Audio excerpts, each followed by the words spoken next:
Aportes de la física cuántica en la educación. Saludos cordiales de la Universidad Nacional de Ingeniería, de nuestro rector, del doctor Alfonso López Chau Nava, así como saludos del director de la Escuela de Posgrado, del doctor Víctor Caicedo Bustamante. Quien les habla, Guillermo Ruiz. Gracias por la compañía, una vez más. Este es nuestro tercer año en los coloquios desde la UNI. La imagen que aprecian es una imagen de nuestra naturaleza, de este maravilloso planeta en el que habitamos, una imagen de sosiego, de reposo, de luminosidad, cielo, horizontalidad. Y sobre este marco acontecen una serie de novedades que nos conducen a un espacio de meditación y conflicto al unísono, una meditación respecto a una reflexión sobre nuestra naturaleza y un conflicto relacionado a esos cambios permanentes y a ese nuevo entender de nuestra propia naturaleza con velocidades que van a mayor ritmo del que evolucionan las facultades de todas las especialidades y efectivamente también de las facultades de educación. ¿Qué ocurrió en la última centuria? Y más cerca mejor, ¿qué ocurrió desde el advenimiento de la tercera revolución industrial allá hacia fines de los 70, inicio de los 80 del siglo anterior, cuando las computadoras ingresan al hogar, a las aulas, se multiplican, y luego con la cuarta revolución industrial que dice la integralidad de la información y el móvil en el bolsillo, no convertida hasta ahora en un recurso didáctico eficiente por las mayorías, pero que ha generado muchos cambios en actitudes y también en aptitudes, por cierto, y que los educadores nos toca realinear en lo que es el acto formativo.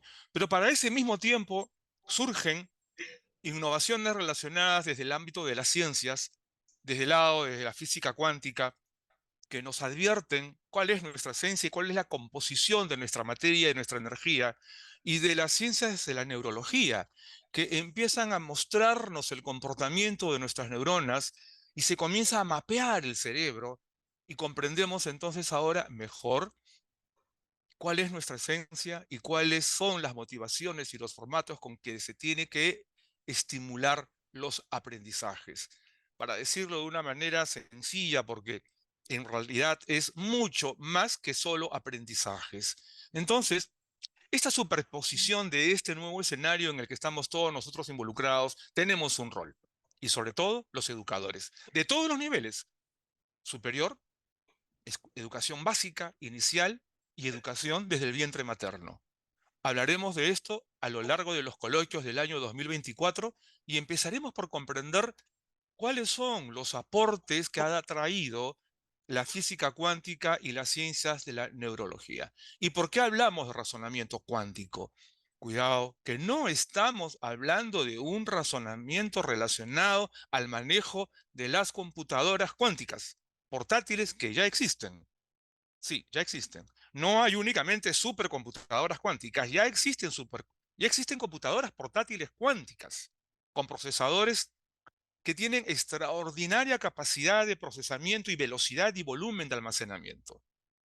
La combinación binaria que caracterizó a la etapa digital va quedando atrás.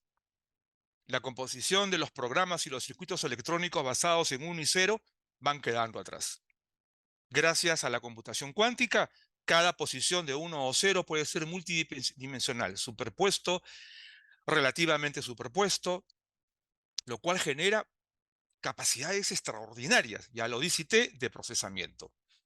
¿Y qué vamos a hacer entonces en ese nuevo escenario?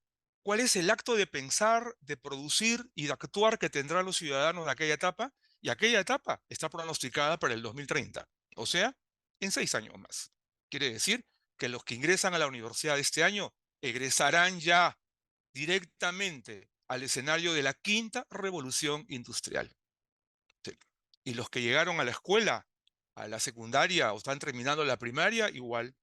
Hacia el 2030 estaremos viviendo un mundo absolutamente diferente en las maneras de producir. La robótica ya se incorporó, la inteligencia artificial de primera generación ya se incorporó, ya se viene la de segunda generación. ¿Qué vamos a hacer? ¿Qué nos toca hacer a los educadores? No podemos seguir revisando que para la etapa digital nos quedamos con una competencia digital tardía que todavía muchos no terminan de entender, que no se refiere al manejo de computadoras tampoco, sino a las habilidades para el tratamiento especializado de la información. ¿Y qué ocurrirá cuando los grandes volúmenes nos permiten procesar fake news de mayor precisión? Tenemos que permitir que eso continúe, o la educación, el acto formativo tiene que asumir roles de suma importancia para que las conductas de los ciudadanos para los próximos años sean más formales, se nutran de ética y así se muestren en comunidad. Con este preámbulo, pasar a un asunto que es de suma importancia. ¿Qué es esto, no? ¿De qué estamos hablando? ¿A qué se refiere? Bueno, trataremos de responder esta pregunta no solamente el día de hoy, sino en las dos conferencias que se avecinan próximamente. Entonces, surge esta pregunta: ¿por qué los educadores son la clave para su desarrollo? Sí, necesitamos que la educación se fortalezca y se encamine hacia el nuevo escenario de la sociedad cuántica, porque las brechas o son más profundas o damos saltos importantes para que nuestros futuros ciudadanos, los estudiantes de hoy, puedan tener roles de mejor importancia. El tema, en síntesis, educación y razonamiento cuántico, es vital para que la educación, los sistemas educativos se reformulen. Antes de continuar, quiero dar un saludo especial a la editorial Info21, en la persona de su director gerente, del doctor Félix Murillo Alfaro, a quien agradecemos la participación de los profesores que actúan en el ámbito de la empresa editorial Info21 y, por supuesto, a todos quienes están en la sala también, que nos acompañan en este esfuerzo de la Universidad Nacional de Ingeniería para formar al maestro que necesitamos. Este slide muestra un grupo de jóvenes que están estudiando, pero veamos algunos preliminares para entender a lo que vamos a abordar el día de hoy. Y en estos preliminares vamos a revisar las generalidades del modelo formativo contemporáneo. ¿Cuál es la caracterización, no? Hay una confrontación entre lo cualitativo y lo cuantitativo. ¿Qué estamos educando? Mentes capaces de establecer cualidades de los objetos, los hechos, los fenómenos, o que se abocan a la cuantificación de los objetos, los hechos y los fenómenos. En ese orden, ¿no? Entonces, calidad versus cantidad, ¿qué es lo más importante? Y son nuestros estudiantes de hoy hábiles para identificar atributos, o acaso permanecen en el ámbito de la interpretación de formas y de cantidades. A partir de esto, entender que lo cualitativo es multidimensional y lo cuantitativo, que se cuantifica en función de medidas, es generalmente hasta 3 dimensiones, ¿no? Pero o una por una de ellas o algunas de ellas a la vez. Pero los procesos, que son hoy en día lo más importante en todo acto productivo, el paso a paso y en cada paso lo importante de cada caso, tiene que sintonizarse con algo que se llama los resultados, ¿no? ¿Qué es más importante, el resultado o los procesos para llegar al resultado? En el ámbito de lo cuantitativo, el resultado, pero en el ámbito de lo cualitativo, los procesos. Y llega una quinta condición, y es la calidad de la observancia, la agudeza para observar, a efecto que se logre un escenario probabilístico.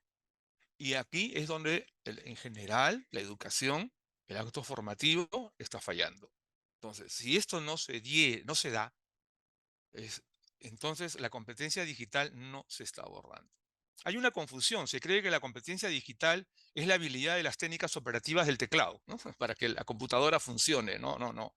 La competencia digital es esto: observancia, análisis y lo probabilístico. Habilidades para el tratamiento especializado de la información. Y si esto no lo hemos logrado en esta etapa de la competencia digital, ¿cómo abordar la competencia cuántica en la que van a vivir inexorablemente los egresados de la universidad en los próximos años y de la escuela también, de la escuela básica regular? Aquí es donde comienzan muchas preguntas y necesitamos responderlas prontamente.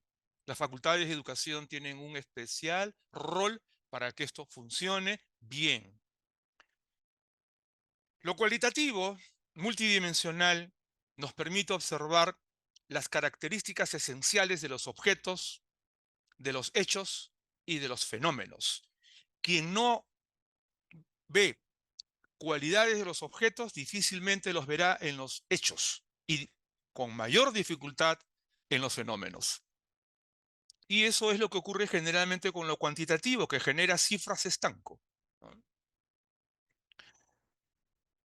Muy bien, tenemos que abordar ahora tres contenidos, uno de ellos el día de hoy, y ese es el temario. El temario de la fecha pretende responder a la pregunta: ¿cómo cambiará la educación con los aportes de la física cuántica? La próxima semana abordaremos el tema pensamiento, acción y razonamiento estructurado, y luego la tercera, física cuántica, neurología y ondas cerebrales. Pero para cada fecha le vamos a dar una suerte de estructura especial para que esto pueda ser abordado, ser tratado sin dificultad. Así, por ejemplo, el día de hoy, el primer día, a la pregunta ¿cómo cambiará la educación con los aportes de la física cuántica? Diremos aportes de la física cuántica en la educación y trataremos de resolver esta premisa de la mejor manera posible, pero vamos a hablar de aproximaciones. Y debe ser así porque todavía no hay investigación profunda en aulas escolares para entender esto y para poder determinar conclusiones. Todo esto son aproximaciones. Vamos a ver varias de ellas y comenzaremos con este video. Atención, por favor. ¿Qué es el razonamiento cuántico? No se trata de algo esotérico, es ciencia. Se trata de algo que todo profesional debe conocer hoy en día, pero sobre todo los educadores, los psicólogos, todos aquellos que capacitan, porque comprende el mejor reconocimiento de cómo aprende el ser humano. Todo lo que sabíamos desde Gagné y Piaget, entre otros autores, está vigente, solo que ahora se amplió gracias al dominio que nos ofrece la física cuántica y las ciencias de la neurología. No se lo pierdan, sepan de qué se trata. Ingresen dominando este nuevo tema de las ciencias contemporáneas. En efecto, este video sirve para tener en cuenta cambios sustantivos que deben darse en las aulas, de todos los niveles. Y a partir de la pregunta ya formulada, ¿cómo cambiará la educación con los aportes de la física cuántica?, veremos un primer título. Los estímulos se diseñarán en razón de cómo recepciona la información el cerebro. Vamos a revisar esto y entender de mejor forma esa correlación que va desde la percepción, la interpretación y la respuesta. La imagen habla de una fuente de calor, una experiencia motora que genera una acción o movimiento, llega a las neuronas y se genera una respuesta que le dice al músculo de inmediato apártate, y eso sucedió en instantes, ¿no?, inferiores a un segundo. Esto, la mayoría conocemos, que todos conocemos, tiene una estructura extraordinaria en la actividad cerebral. Un cerebro que nos lo enseñan en las facultades de educación a partir de los cortes hemisféricos. Y muy pocos, por lo menos en facultades de educación, lo tratan sobre las capas: paleocortes, mesocortes, neocórtex. Y cuando ya existe una nueva capa que se está generando y que los neurólogos dicen probablemente en 200 o 300 años ya estará terminada de configurarse, en las facultades de educación todavía no lo enseñan y ya es urgente que se haga. Porque en el corte de los hemisferios podemos ver lo que es la lógica, la creatividad, la interrelación de la construcción de conocimiento, pero en las capas cerebrales se observan los comportamientos y eso es igualmente importante dominar por el docente para construir el acto formativo. Pero pongámosles orejas a la imagen que tenemos en pantalla y permítanme hacerlo así para recrear este ejemplo. Am, Tenemos los oídos, ustedes están escuchando al ponente, gracias por hacerlo en la fecha una vez más.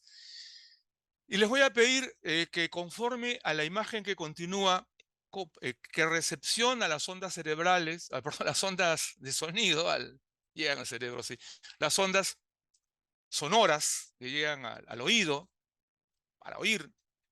Por favor, vean ahora en esta imagen la mano sobre la oreja, por favor háganlo, y si es posible con ambas manos, por favor.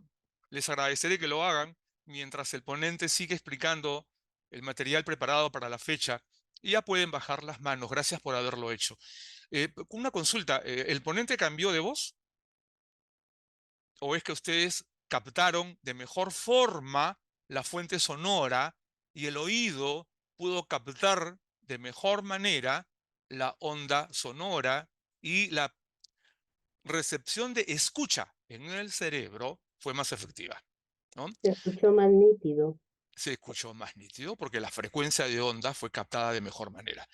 Sí, entonces, ¿qué hicieron ustedes? Tocaron mejor la onda sonora, la tocaron. La onda sonora es un elemento físico y así funciona el radar, el sonar, el oído de los murciélagos y así funciona el oído, ¿no? El receptor de oído lleva la onda al cerebro, el cerebro escucha.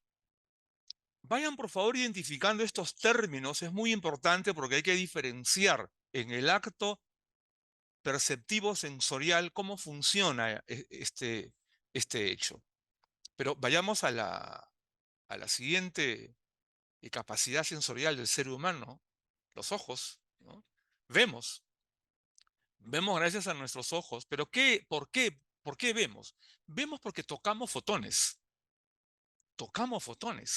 que son las partículas de la luz. Y tenemos la gran habilidad sensorial en la vista de poder entonces hacer esos efectos como si fuera una cámara fotográfica. La cámara fotográfica se inventó en función de cómo opera la vista. Y entonces podemos ver los colores. Y cuando tenemos dañada la percepción de colores, no lo podremos ver, ¿no? Nos volvemos daltónicos, entre otros, ¿verdad? Eh, Tocamos los fotones.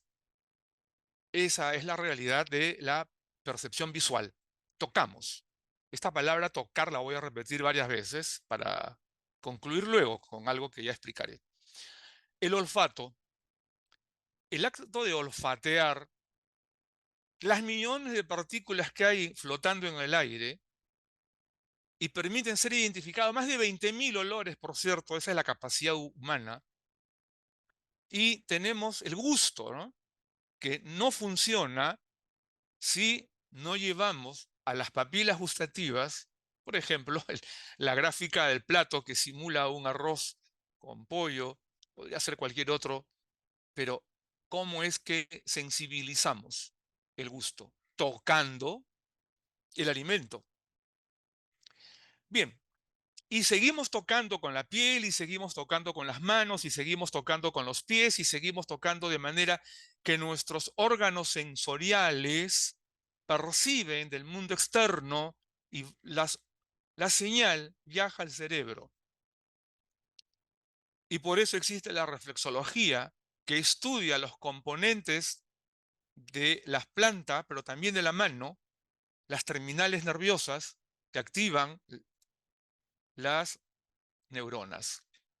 Sí, entonces, una primera aproximación. En relación a los estímulos, estos se diseñarán en razón de cómo recepciona la información el cerebro. ¿Por qué? Premisa número 1 o aproximación número 1. El proceso de estimulación física se iniciará en función de la dimensión multisensorial del cerebro. Multisensorial. El cerebro es multisensorial. El sentido es uno solo, el tacto. No existían cinco. Uno solo, tacto. Todo es tocado por órganos sensoriales especializados para tocar las ondas sonoras, para tocar los fotones de la luz, para tocar las moléculas que circulan en el aire para tocar con las papilas gustativas y para tocar con la piel que está en todo nuestro organismo, la parte exterior. Esta premisa que acabamos de revisar tiene especial importancia porque la materia humana y la energía humana son susceptibles de emociones y razones en función de los estímulos, y tenemos que comprender que esos estímulos tienen una dimensión multisensorial y unitaria. Pero si seguimos pensando que la vista funciona aparte, que el olfato funciona aparte, que el gusto funciona aparte y que hay varios sentidos, pues no vamos a poder articular una estimulación multisensorial unitaria. Ok, esto como premisa, como primera aproximación, es un primer elemento que iremos revisando a lo largo de estas tres fechas. Hoy día avanzaremos y seguiremos entendiendo el porqué de esta aproximación primera. Continuamos. Hay una función neurológica de la recepción de señales en el cerebro. Bueno, veamos de qué se trata. La estimulación multisensorial tiene que ver con las conexiones neuronales, cómo crear un ambiente multisensorial idóneo. Esa es la labor nuestra de los educadores, cómo emocionar al discente, ¿no? Al participante, cómo hacer que toda esta estructura del sistema nervioso, el cerebro, responda a los estímulos de manera efectiva, ¿no? Que son oler, oír, ver, percibir en general. El ser humano percibe a través de sensores especializados. Y el cerebro humano es multiprocesos, articula operaciones mentales sencillas en simultáneo, pero no es multitareas que exijan concentración. Cuestión al paso. Esos escenarios en donde el estudiante joven está con el radio prendido, el televisor prendido, el móvil encendido, la computadora encendida, no son saludables. Porque si bien es cierto que el cerebro humano es multiprocesos, articula operaciones mentales sencillas en simultáneo, pero no complejas. Cuando hay 4, 5, 6 elementos que llegan a la vez al cerebro, se pierde la concentración y aparece lo que se llama dispersión, que lamentablemente es la característica mayoritaria de los adolescentes hoy en día. ¿Por qué? Porque tienen demasiados estímulos en simultáneo. Televisor, móvil, imágenes con distinta intensidad, con distinto color, con distinto contenido, y entonces no estamos favoreciendo las capacidades de concentración de los jóvenes. Los adultos también se dispersan. Permítanme ir tocando conceptos y en algunos casos sin profundizar porque sería materia de una sola clase. Avanzo. La estimulación multisensorial en el sensor auditivo tiene características específicas, y acá tienen ustedes el sensor auditivo visible, el portentoso oído y su eficacia en la detección de las diferentes frecuencias y su capacidad para discernir entre sus distintos valores, ¿no? Seguimos viendo un corte transversal de la cóclea, se le dice, esta zona del exterior del oído, y todo lo que acontece dentro de él. Ahí dejo una fuente que ustedes la podrán revisar luego. Este PPT va a ser compartido con ustedes, ¿eh? Cuando las células sensoriales vibran, ojo a la palabra, va a ser de mucha importancia a lo largo de todos estos 3 días, vibrar. Cuando las células sensoriales del cerebro vibran, generan impulsos nerviosos, ¿eh? Y con el auditivo, lo auditivo, las ondas sensoriales vibran. Eh, el niño por nacer ya tiene esta cualidad, percibe sonidos. Y esta estimulación multisensorial se agudiza también con el sensor visual, el de la imagen, que capta los fotones, que componen la luz, ¿no? Esto también es todo un formato que es una clase completa. ¿Cómo funciona esto del dispositivo de carga acoplada, ¿no? ¿Cómo funciona el sensor visual y cómo se le estimula? ¿Cómo es que podemos, gracias al estímulo de la luz y el campo receptor en la retina, ejercitarlo para que tempranamente esta capacidad visual se agudice y evitar que tengamos que usar lentes, o muchas de las incorrecciones visuales sí son, se pueden corregir, mejoran con ejercicios que los profesores mayoritariamente no los conocen. No hay necesidad de ir al oculista. La luz que llega a los ojos tiene distintos efectos y tenemos que aprender cuál es esa intensidad y momento en que se pueden utilizar, ¿no?, para cada caso. Y en este ámbito de la estimulación multisensorial tenemos el sensor olfativo, que es excitado por las partículas olorosas que están en el aire, y la olfacción es una sensibilidad molecular. Siempre en el ámbito de la estimulación multisensorial, este sensor olfativo incluso detecta en los vapores, ¿no? En realidad en el aire hay vapor permanentemente, ¿no?, que son los compuestos químicos que están flotando en el aire. Y es capaz, ya lo cité, el ser humano, de percibir más de 20.000 olores diferentes, pero no los ejercitamos. No los ejercitamos. Ese es otro de los defectos de la educación contemporánea. El sensor gustativo, igualmente, tiene una serie de características, los gustos bucales, ¿no?, las sustancias químicas diferentes que ingresan a través de la boca, se puede también ejercitar.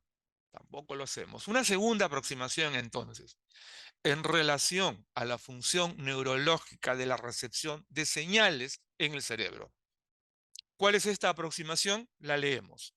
El docente conocerá la función fisiológica del cerebro y diseñará las experiencias de aprendizaje en razón de la actividad neural, según la edad y el tipo de emocionalidad, racionalidad que corresponda, y a partir de la correlación física de la materia y de la energía.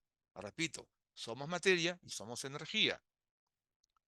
Esta manera de ver la educación va a cambiar muchos conceptos, ¿eh? Va a ampliarlos, diría mejor. Pero continuemos. Esta es una segunda aproximación. ¿Cómo estimular el tacto? Ya está dicho que el ser humano tiene, decimos sentido, un solo sentido, el tacto, con distintos sensores especializados para percibir de la naturaleza eh, sonido, color, olor, gusto, etcétera, ¿no? Esta estimulación multisensorial tiene en la piel, por ejemplo, el tipo de sensaciones que se perciben, eh, una serie de facultades para poder percibir temperatura, humedad o para detectar dolor. Y esto es muy importante que con profundidad los educadores lo dominen. Estamos perdiendo la capacidad sensitiva de la piel, sobre todo los citadinos, los que vivimos bajo el cemento, ¿no? Y no estimulamos convenientemente el receptor táctil, que ayudaría a resolver tantos problemas en la agudeza de la observación. Somos termorreceptores eh, en distintas condiciones de todas las terminales que hay en la piel o sobre la piel, todas las terminales nerviosas. Sobre esto es necesario que los educadores tengan dominio para que puedan diseñar las experiencias de aprendizaje. No era solamente cuestión de diseñar páginas de colores o PowerPoint bien hechecitos. No, sobre todo en educación básica regular, sobre todo allí, en donde las capacidades motrices y sensoriales es conveniente que sean muy estimuladas. Y continuamos viendo entonces que el tacto, los receptores sensoriales, son los encargados de captar los estímulos externos e internos. Hemos perdido la facultad de ver dentro de nosotros, de percibirnos a nosotros mismos, el funcionamiento de nuestro organismo. Y esto ocurre gracias a los nervios, a la información percibida que es enviada al sistema nervioso central, ¿no?, el cual elabora respuestas. Si aprendemos a agudizar los sonidos de nuestro interior, aprenderemos a detectar el comportamiento de nuestros músculos, de nuestras glándulas endocrinas que exocrinas. Sí es posible y está demostrado que sí es posible. Pero estamos perdiendo esa habilidad. No está siendo ejercitada. Y estas glándulas son de suma importancia en su funcionamiento, en conocer cómo funcionan y cómo estimularlas. En, en este slide vamos a ver en síntesis lo que el educador debe conocer en relación al órgano, al acto sensorial y a la reacción cerebral, ¿no? Los ojos ven, el cerebro mira, los oídos oyen, el cerebro escucha, la nariz olfatea y el cerebro huele, la boca saliva y la reacción cerebral es gustar, la piel percibe. Todos estos órganos sensoriales en realidad perciben para llegar a lo que es el sentir. Entonces, el fenómeno operante pensante es tocar, razonar, ¿no? Es tocar para razonar. Tocar con cualquiera de los órganos sensoriales, ¿no? Oído, vista, olfato, gusto, piel.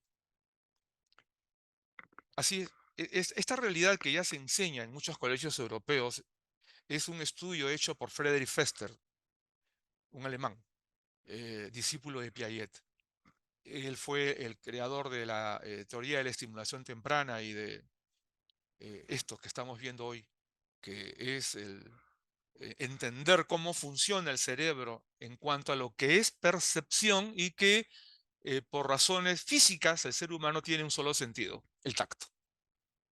Entonces, como tercera aproximación hacia la pregunta, ¿cómo cambiará la educación con los aportes de la física cuántica? Pues bien, es que en relación a los estímulos del tacto, se aplicarán colores, sonidos, olores, gustos en secuencias que se originen en objetos, hechos y fenómenos de complejidad creciente en relación con la madurez de la materia y la energía del aprendiz. El proceso educativo se racionalizará para estimular en equilibrio, según la edad y el ambiente, el potencial energético del estudiante o participante. Esta frase, potencial energético, la vamos a repetir a lo largo de estas 3 semanas también. Y decimos estudiante cuando hablamos del pregrado, ¿no? Y decimos participante cuando hablamos del posgrado. Bueno, em, en este momento voy a hacer un paréntesis con un efecto de información de la Escuela de Posgrado de la Universidad Nacional de Ingeniería respecto a que todo lo que acabamos de ver y lo que se va a seguir viendo a través de estas semanas es materia del Diplomado de Tecnología Digital y Gestión Educativa que ofrece la Escuela de Posgrado de la Universidad Nacional de Ingeniería. Y al respecto, como ya estamos trabajando con algunas otras universidades y estudiantes de otras universidades, porque estamos apostando por los jóvenes profesionales, dos estudiantes de otra universidad nos han apoyado a crear el video que continúa. Véanlo, por favor.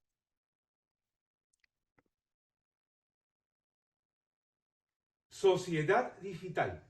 Cuando hablamos de este tema, nos referimos a la ingeniería, a la educación, fundamentalmente a técnicas basadas en ciencias aplicadas al acto formativo. Sí, nuestra generación vivirá intensamente el empleo de la tecnología digital. Las empresas exigirán la competencia digital en la actividad productiva. La Universidad Nacional de Ingeniería les invita a especializarse en el Diplomado de Tecnología Digital y Gestión Educativa. Hecha la invitación, gracias por la atención. Continuamos ahora con el siguiente slide. Explicar que todo lo que se está viendo se trata en profundidad durante el diplomado.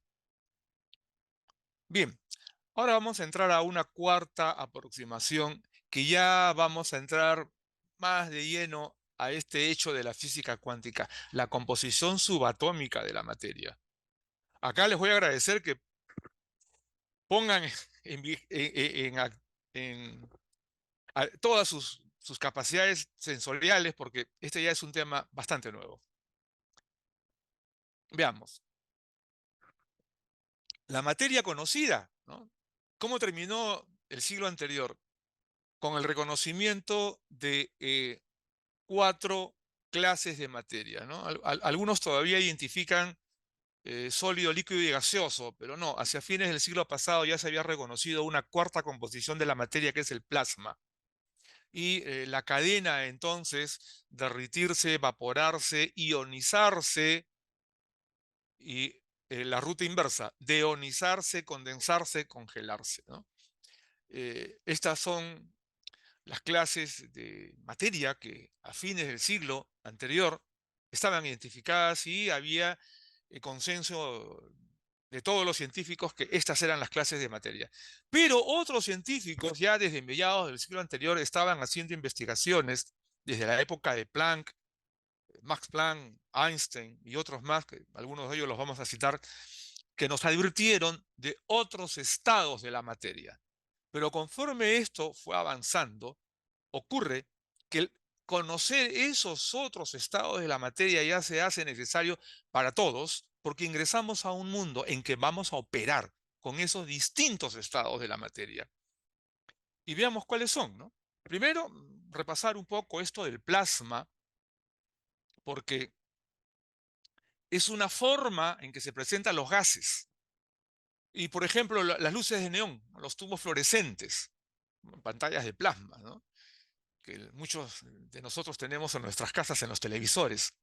Pero ese es un tipo de materia muy específica. Ahí tienen ustedes una imagen, un globo de plasma. Y sucede que se estima que el 99% de la materia del universo observable es plasma. Bueno, esta es una conclusión a la que llegaron los científicos y esto ya es consenso, pero aparecieron otras clases de elementos de materia. El plasma de quark, gluones, cuyas siglas son QGP. Insisto en que es muy importante que los docentes conozcan de esto porque esto va a ser parte cotidiana de los currículos de formación de educación superior en todas las especialidades para entendernos mejor, para comprender mejor nuestra esencia y en la escuela básica también, para ir, sobre todo para quienes educamos, porque tenemos que comprender mejor la naturaleza, la esencia de los cerebros a quienes educamos. Entonces, este plasma de quark está en la materia del universo. Surge en esa millonésima de segundo del Big Bang, después del Big Bang, de ese estado ya confirmado que todos los científicos de todas las religiones aceptan. Esto no es un asunto de habrá sido o no habrá sido, no, fue. Y de allí surge la vida. Y de ahí surge también la magia, o mejor dicho, Wow. el, el, el toque de la vida divina. Soy un convencido de eso. Algunos científicos se alejaron de Qué ese bendecido, concepto ¿no? y otros retornaron, ¿no? Y es que el toque de vida es algo que aún los científicos no han podido reproducir, aun cuando hayan emulado mucho con química. Y es que además esa fuerza de presión y de temperaturas que todavía en teoría nos estamos aproximando, aunque ya en algunos casos con el bombardeo de neutrones hemos llegado a descomponer la materia en las plantas de energía nuclear, ¿no? Esto ya se está identificando y aceptando. Entonces, acá tenemos un nuevo tipo de materia ya identificado, el plasma de quark gluones. Hay otro más, el líquido cuántico de spines, ya está identificado también. Aquí hay un Nobel, Philip Warren Anderson, que miren ustedes, en 1970 lo había detectado, pero fue aceptado finalmente en el año 2016. Y ya es consenso internacional científico identificar este nuevo tipo de materia, el líquido cuántico de spines, que se da en condiciones de presión y temperatura extraordinarios, ¿no? Hay un mineral llamado Herberschmitzia, ¿no? En determinadas regiones en estado líquido cuántico. Pero hay otro estado, acá hay algunos términos que todavía se mantienen así, en tanto hay consenso de cuál será la denominación finalmente que se les va a otorgar, ¿no? A este nuevo tipo de materia denominado estado degenerado, estimo que le van a cambiar el nombre, pero por ahora así se le identifica, que igualmente bajo presiones extremas como las que se dan en el núcleo de algunas estrellas, aparece. Y algo, nosotros existimos gracias a que hemos sido consecuencia de ese tipo de acontecimiento maravilloso, de extraordinarias fuentes de calor y de presión. Y la vida se fue generando. ¿Hay un toque divino? Sí, estoy convencido de eso.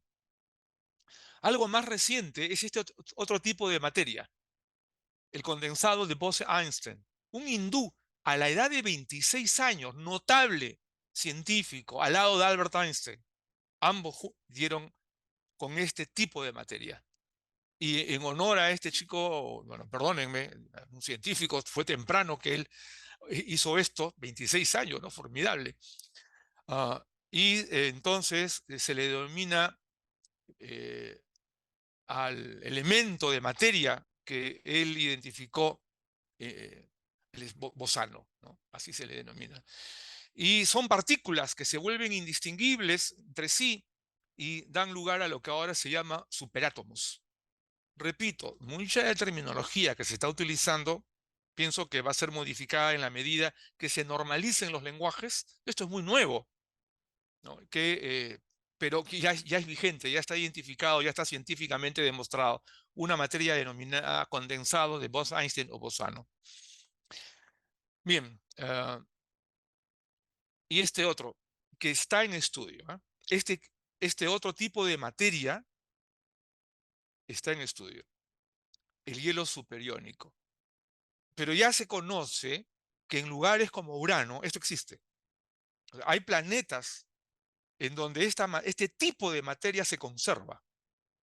En la Tierra, no.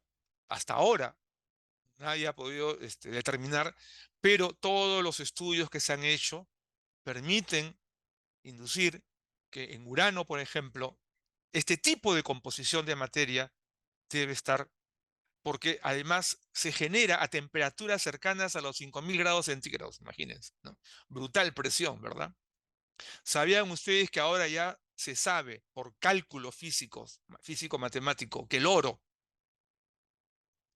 a extraordinarias presiones se convierte en combustible? Sí, ya se sabe.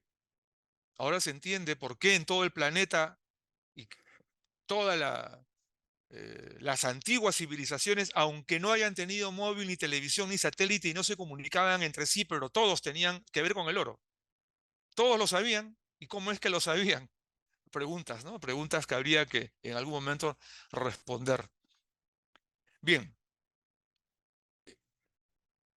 ya nadie duda que han habido culturas ancestrales que conocían de esta realidad y dejaron conocimientos que están por ahora aislados todavía y que los estamos sistematizando o los estamos redescubriendo. Entonces, una cuarta aproximación en relación a la composición subatómica de la materia, de nuestras neuronas. Ojo, ojo, la materia del universo tiene el mismo origen y está compuesta por la misma esencia, los mismos minerales y la misma capacidad de transformación. La realización o acto formativo de los seres humanos se condicionará según su esencia. Nosotros somos materia y somos energía. Esta es una cuarta aproximación. Repito, lo cité al inicio de la charla, estas no son conclusiones, no es posible atreverse a hablar de conclusiones porque esto es tan nuevo que todavía falta hacer investigaciones de aplicación y serán las tesis de futuros graduandos de educación, de psicología, de neurología, quienes nos alcancen ya material que explique la aplicabilidad de estos descubrimientos. Tenemos entonces ahora un quinto punto, la producción bioenergética del cerebro. Bueno, veamos de qué se trata esto. La bioenergética es una rama especializada de la bioquímica. Nosotros somos seres bioquímicos que estudian los procesos de transducción de energía, los seres vivos, ¿no? Estos son muchos procesos metabólicos que resultan de la absorción, almacenamiento y la utilización de la energía a nivel celular, subcelular y molecular. Breve paréntesis. Hoy ya sabemos entonces que hay elementos en el átomo más pequeños que los neutrones, que los electrones y que los protones. Se llaman quarks, bosanos. Hay varios. Eso en la próxima clase, pero ya vayan preparándose para eso. Hay elementos mucho más pequeños que se llaman la estructura subatómica. de la materia. Entonces, este cerebro tenemos que estudiarlo con más detenimiento, con mayor amplitud, con mayor profundidad, si lo que queremos es estimularlo. Y a partir de esto, revisar que en esta estructura bioenergética, algo que también se va a hacer familiar con los educadores, es la síntesis del ATP, del adenosín trifosfato, que es la molécula acarreadora universal de la energía en todas las especies. Es decir, el ATP es el tipo de cambio en términos energéticos de todos los seres vivos. Todos los seres vivos. Nosotros somos parte de esa composición universal, ¿no? Y tiene su mismo origen a la misma vez, por eso todos tenemos los mismos minerales, ¿no? Y esto en las mitocondrias, que es donde son consideradas una red, es donde se producen los eventos de fusión y fisión, cuyo transporte, cuya degradación están regulados, inteligentemente regulados en el cerebro. Esas mitocondrias y esos procesos involucrados en su dinámica son importantes para sostener las funciones neuronales. Esto es algo que sugiero investigar más. Nosotros tenemos todo esto, por supuesto, desarrollado en las clases que damos y explicamos por qué tempranamente hay que cuidar el cerebro para evitar el Alzheimer. La mielina, sobre todo, ¿no? Los fosfatos, ¿vale? Y ahora vamos a hablar de eso. Bien, veamos justamente, ¿no? ¿Cuáles son las fuentes de energía que generan toda una labor mecánica, el movimiento que hace el ponente con sus manos, el movimiento de la boca para poder pronunciar, hablar, hacerse escuchar, lo que ustedes están haciendo al oír y en el acto de pensar, todo esto que es una labor mecánica, se va dando gracias a la energía no láctica. Tiene que ver con los fosfatos, ¿no? Tiene que ver con el ácido fosfórico, y que contiene fósforo, ese mineral que en la mielina sirve para activar todos los demás minerales en el cerebro, hierro, zinc, todos los demás minerales que tenemos nosotros en el cerebro, y en cuya ausencia o degradación o mal funcionamiento no funcionamos bien, pues simplemente. Entonces, qué importante es tener en cuenta esto, porque para tener una mente saludable tenemos que cuidar que este fosfato esté debidamente incorporado en la mielina. Entonces hay que comer muchas habas, por ejemplo, ¿no? Hay una serie de productos que nos permiten asimilar en cantidades importantes el fósforo.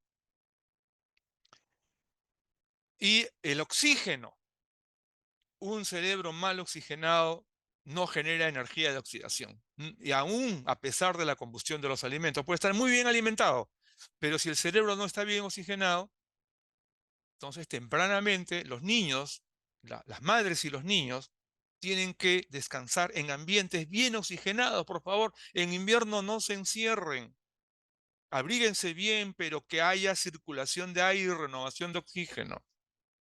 El glucógeno, para tener la energía láctica y poder lograr la síntesis del glucógeno, ¿no? La formación del ácido láctico para la energía de corto alcance, la inmediatez de la energía.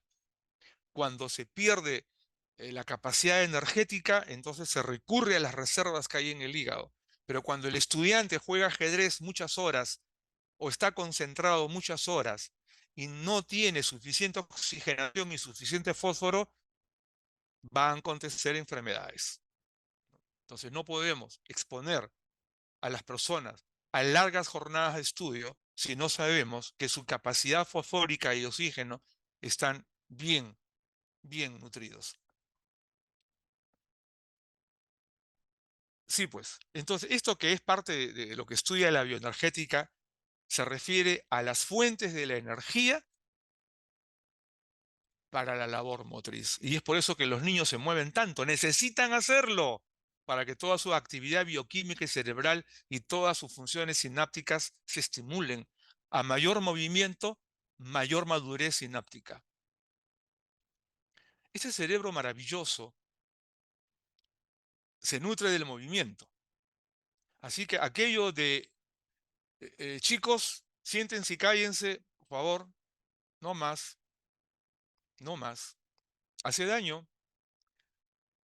los chicos necesitan moverse, es parte de su desarrollo energético. Es importante saberlo, porque el hombre requiere que esa energía vaya surgiendo del movimiento para su desarrollo físico y mental. Me detengo un instante para decirles que en el chat está el formato de registro de asistencia. Por favor, muy importante para que podamos luego girar el certificado de participación en esta conferencia y en las que se vienen, sobre todo para los docentes que laboran en el ámbito de Info 21 y para todos aquellos que han llegado por convocatoria de la Universidad Nacional de Ingeniería. Por favor, utilicen en el chat el formato de registro, gracias a la mesa de control que lo ha recordado. Continuamos nosotros y esto que es un poco más extenso lo vamos a revisar siempre pensando en el cerebro y en lo que es la bioenergía, que es el funcionamiento normal de los órganos del cuerpo. A un buen cerebro, todos los demás órganos van a funcionar bien. La maravilla del organismo humano tiene directa relación con la forma como el cerebro se oxigena, llega a la sangre en el oxígeno, la mineralización y el estímulo. Son los tres grandes componentes del desarrollo cerebral. Repito, mineralización, fósforo, el más importante, oxígeno y estímulo. Y a partir de ahí es el gran desarrollo del cerebro. Y veamos qué nos muestra entonces la quinta aproximación. La producción bioenergética del cerebro. La energía cerebral gestiona las capacidades orgánicas, su función o disfunción, afecta directamente el normal funcionamiento del organismo íntegramente. Entonces, esta quinta aproximación dice que al conocerse cómo produce la energía el cerebro, se preverá la salud bioenergética y el mejor desarrollo de los individuos.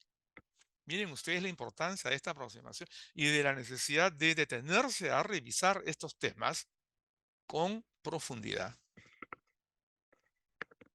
Y tenemos ahora un sexto tema, un sexto punto, la estimulación de la función cerebral y de las interconexiones sinápticas o carga eléctrica, el efecto sobre los neurotransmisores. Vamos a ver de qué se trata esto.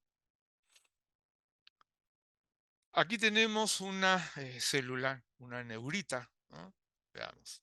Es una imagen, vamos a pasarla rápidamente porque vamos a ingresar ahora a lo que se llama la ontogenia del sistema nervioso, ¿no?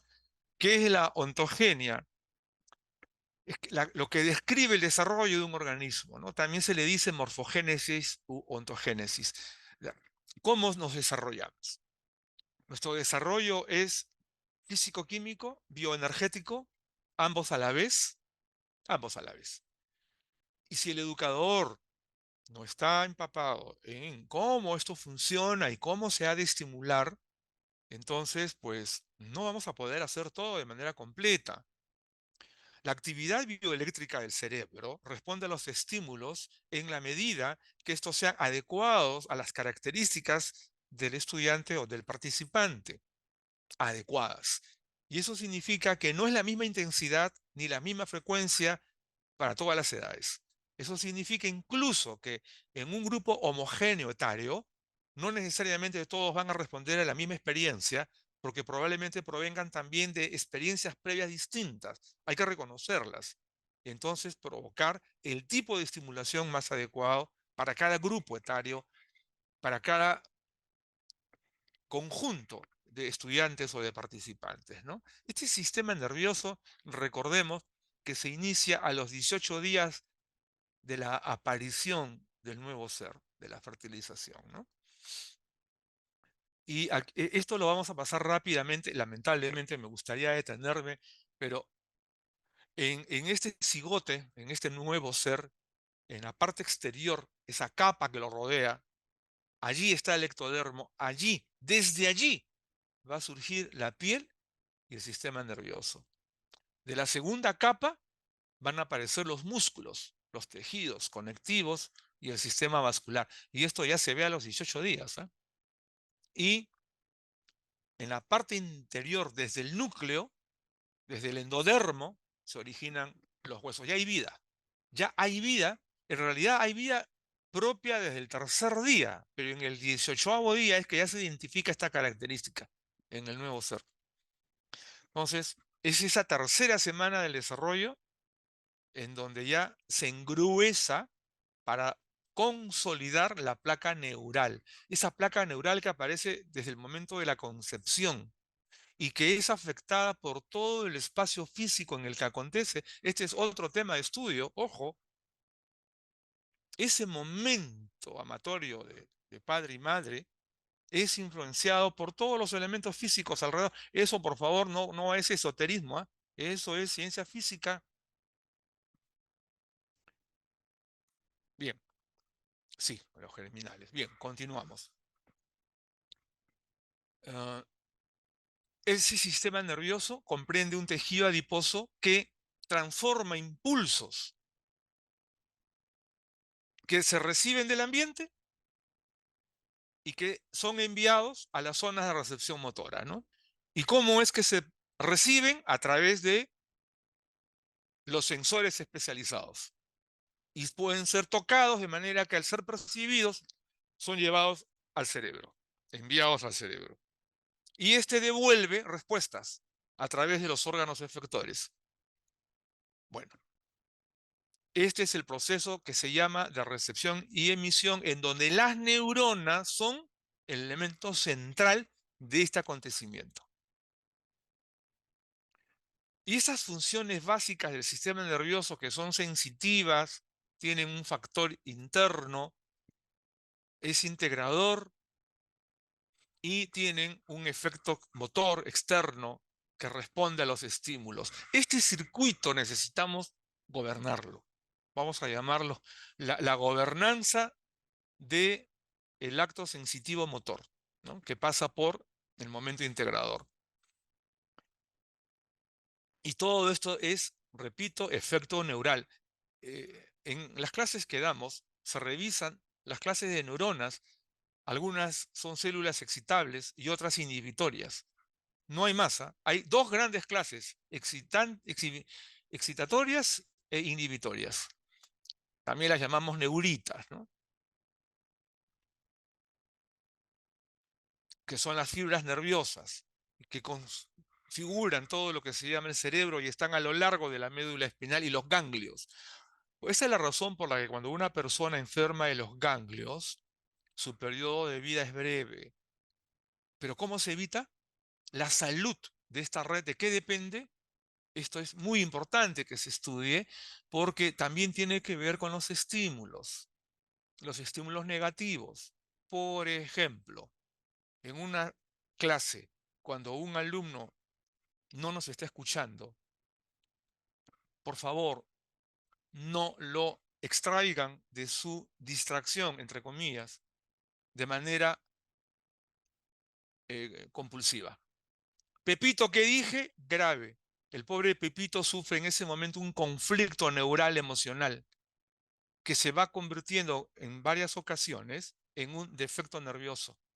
Y estamos provocando un cliente para los psiquiatras o para los médicos especializados en enfermedades del corazón. Entonces, tenemos que cuidar el tipo de estímulos porque también podemos generar enfermedades. Esos elementos esenciales de la neurona tenemos que tener claramente identificados, ¿no? La mielina, que es una sustancia rica en fósforo, se dijo, se reitera, y es necesario cuidar que nuestros chicos tengan una mielina rica en fósforo, ¿no? Dispensen que algunas imágenes las estoy pasando con cierta rapidez, pero veamos esto, ¿no? ¿Cómo se desarrolla el cerebro? El cerebro crece de abajo hacia arriba, las zonas cerebrales van de abajo hacia arriba, una razón estrictamente física. Y recordemos también que el niño aprende sonidos antes que caminar, ¿no? Todavía no camina, pero ya detecta sonidos. Desde el vientre materno detecta sonidos.